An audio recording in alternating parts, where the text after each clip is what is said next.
Boker Tov, everyone. I'm so glad that you could join me for meditation this morning.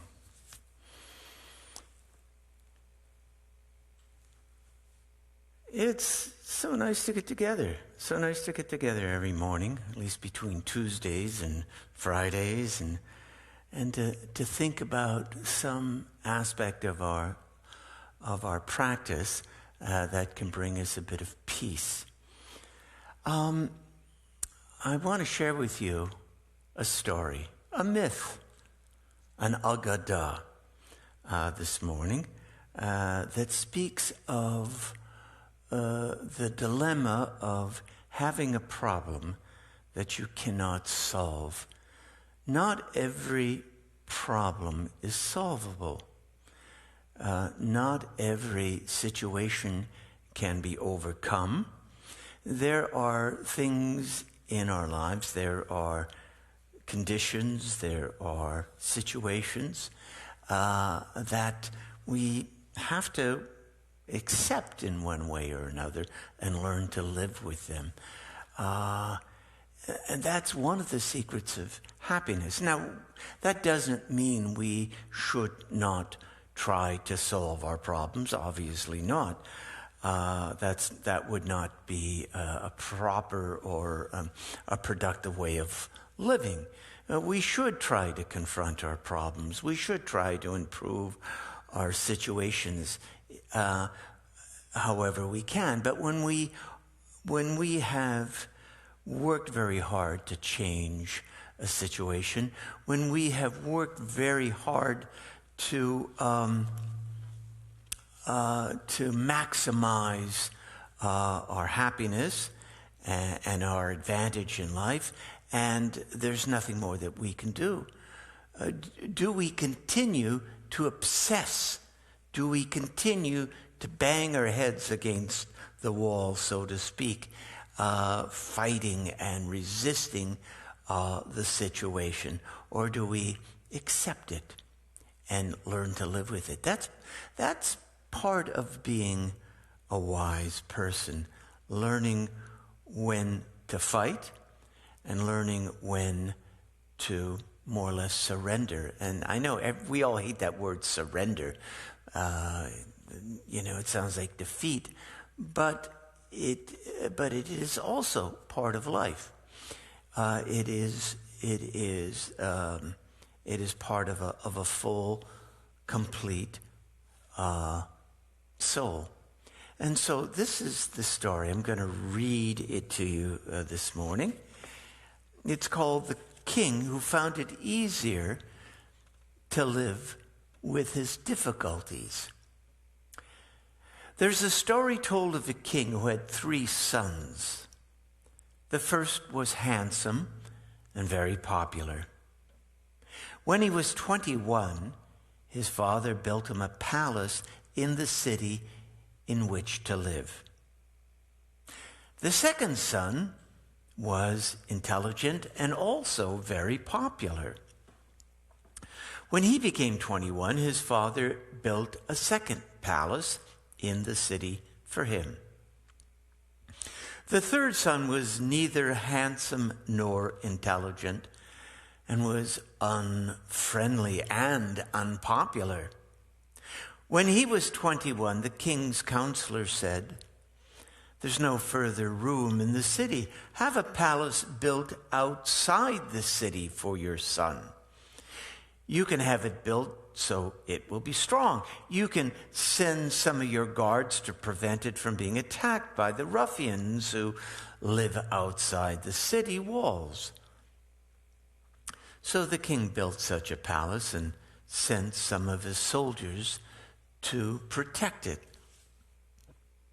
A year later, the son sent a message to his father. "I cannot live here. The ruffians are too strong." So the counselor said, "Build another palace, bigger and stronger, and 20 miles away from the city and the ruffians. With more soldiers, it will easily withstand attacks from the nomadic tribes that pass that way." So the king built such a palace and sent 100 of his soldiers to protect it. A year later, a message came from his son. "I cannot live here. The tribes are too strong." And the counselors said, "Build a castle, a large castle 100 miles away. It will be big enough to house 500 soldiers and strong enough to withstand attacks from the people that live over the border." So the king built such a castle and sent 500 of his soldiers to protect it. But a year later, the son sent another message to the king. "Father, the attacks of the neighboring peoples are too strong. They have attacked twice, and if they attack a third time, I fear for my life and those of your soldiers." And the king said to his counselors, "Let him come home, and he can live in the palace with me. For it is better that I learn to love my son than I should spend all the energy and resources of my kingdom keeping him at a distance." The story of the king holds an important lesson. It's often far easier and more effective in the long run to live with our difficulties than to pour resources into battling and suppressing them. Some wisdom for today. Now,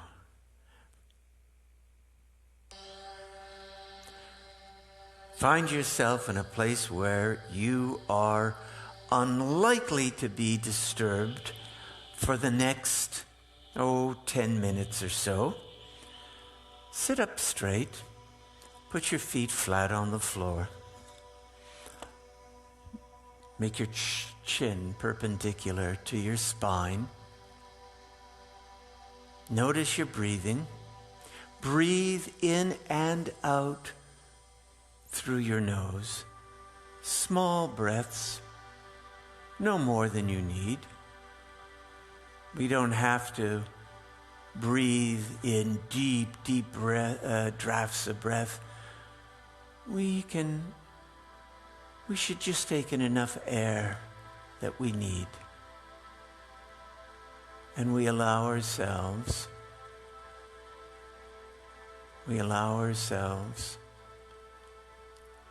to fall gently into a comfortable, restful meditation. Allow your eyes to close.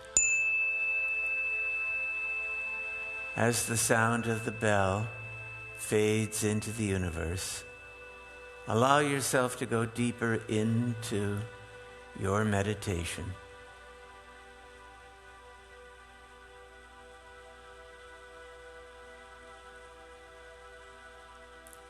For a moment or so, bring your full 100% of your attention to your breath.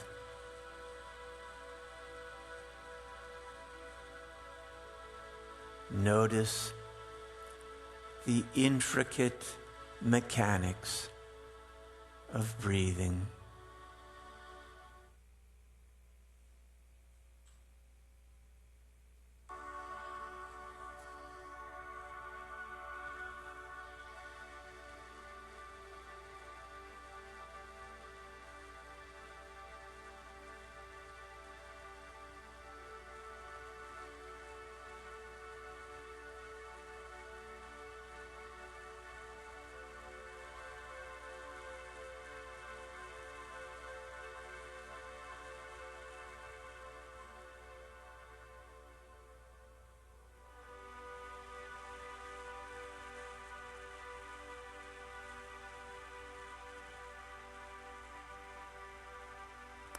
Notice any thoughts that come into your mind.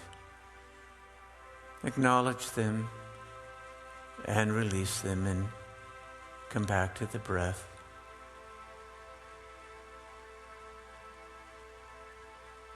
Be aware of any emotions that those thoughts might stir within you.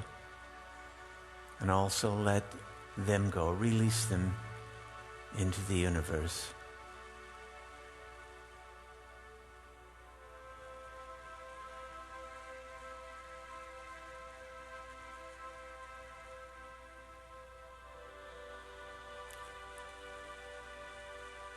Our lesson today comes from Ecclesiastes, known as Kohelet in Hebrew, wisdom attributed to King Solomon.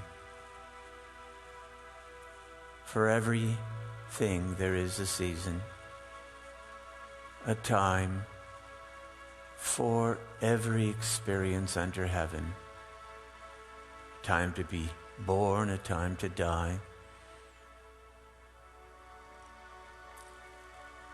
A time to keep and a time to lose. A time to throw stones and a time to gather stones. A time to fight, to pick up arms and to fight, and a time to put down arms and not to fight, to learn to live with what we thought was an enemy, an adversary.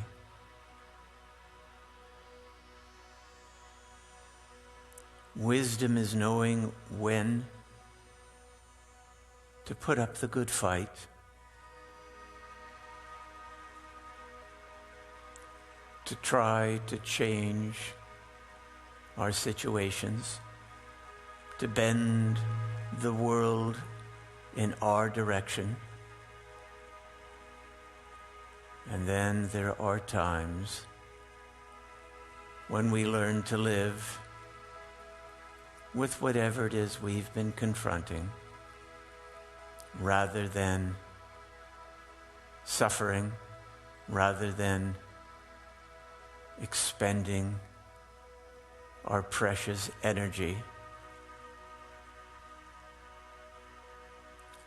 our spiritual energy and our intellectual energy on something that isn't going to change.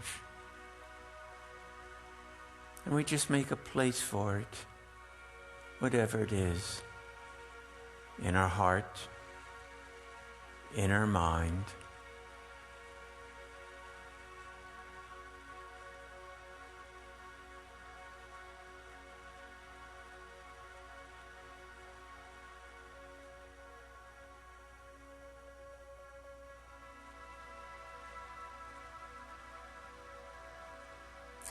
What is it that you've been struggling with for too long?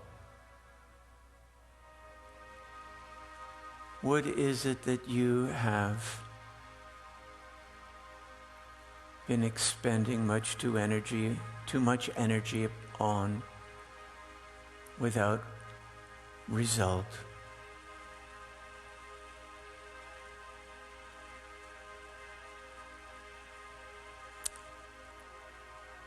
What is it that you just need to learn to live with?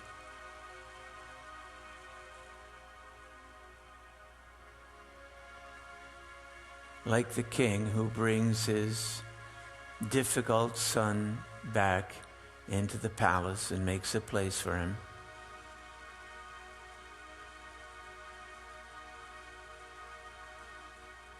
It could be a health issue. It could be a relationship issue.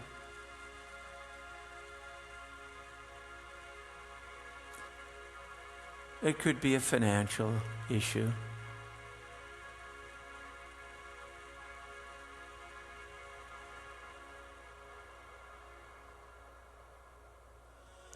Our covenant this morning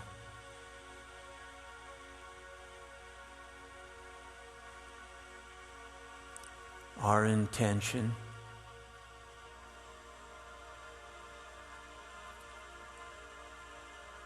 is to ask God for the wisdom to know when to fight and when not to fight, when to struggle and when to end the struggle.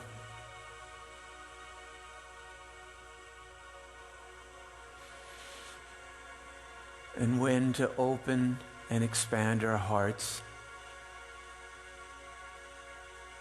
to accept reality as it is, not necessarily the way we would like it to be.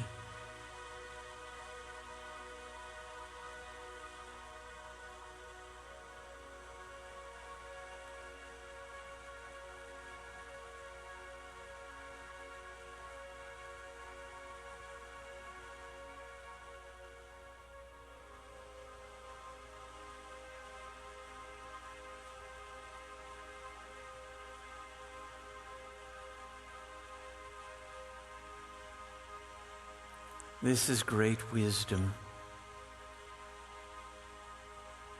This is one of the roads to a peaceful, productive life. Expanding our horizons to accept the things that we can't change.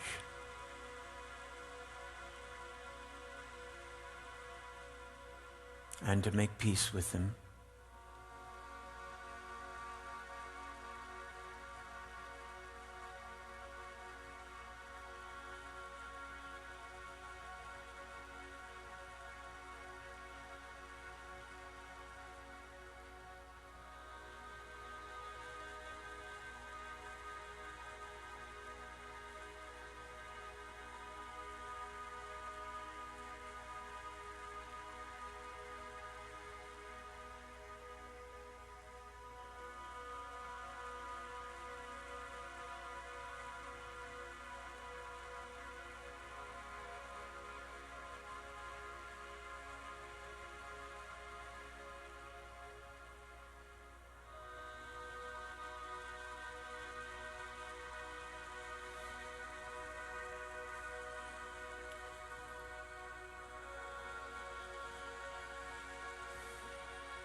As the sound of the bell fades into the universe,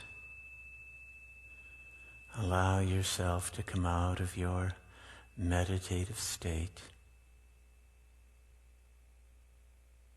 at peace, calm and clear.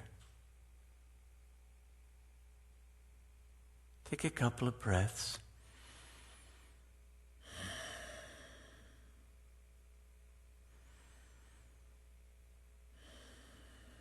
Open your eyes, adjust to the light, stretch. Oh, that felt good. So I hope this message, I hope this lesson will be useful to you. If not today, tuck it away. Maybe it will be useful for you sometime in the future, but just file it away and remember that timing is everything. A time to throw stones and a time to gather stones, a time to move, a time to be still, a time to speak, and a time to be silent. Well, services 7:30 tonight. I hope you can join the cantor and me and Richie and Nick and to celebrate Shabbat with us, and let's make it as joyous as we can. So remember to smile and to bring a smile to the face of at least one other person that you encounter along your life's journey today. So, Boker Tov, Boker Or, see you soon.